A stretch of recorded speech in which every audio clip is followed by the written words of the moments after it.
Yeah. All the subtitles are like manually added, right? I presume. I think so. I mean, nowadays they got software that can do this very fast, but most of it is some of it is quite inaccurate, and of course, you have to setting up the subtitles also has to be quite accurate in terms of timing also. You can't just give it out. Don't give away the moment, Don't right? give it away before the action happens. You know what I mean? Yeah. So yeah, of course I mean, and when we do feature films, these things we have more time to craft it.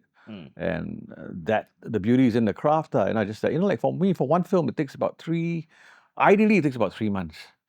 I'm also involved in the music production of for the film, and I work with other composers. Sometimes I put in my own music. So like for HBO, I remember, and even for Netflix, I was the music supervisor for this thing called Nowhere Man. The director or the head of HBO called me up and said, Rennie, the music's not happening. We want to do a bit more grungy, a bit more like a Radiohead thing. I said, whoa, that's up my alley. Radiohead, yeah. So I called some of my friends. Unfortunately, the main one I was looking for, he was not in town, so he was very busy.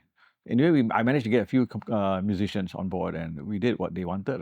Do you play musical instruments yourself? Keyboards and guitar, but I'm more studio musician, and I don't go out and perform.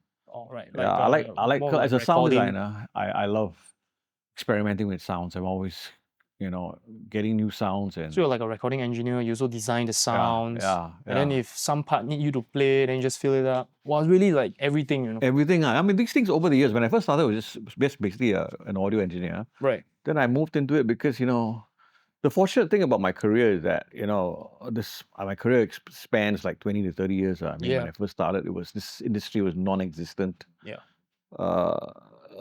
The brilliant thing, I mean, thank God for that also, is that I got to work with some of the best creatives from the world. And I mean, not only in Singapore, people like, Neil French, David Droger. Wow, very inspiring when you see the real masters at work. You think you're very good, then you see them. Oh my God. Normally they will leave me alone and do whatever I need to do, and then they come into the room and say, Rennie, can we, I say, hey, I never thought of that. Hey, I never thought of that. So my teachers, in a sense, I was very privileged in a sense I got to work with the masters. So they were my training school. We didn't have audio engineering schools, schools for film even for that matter, back in the 90s and 80s. Okay,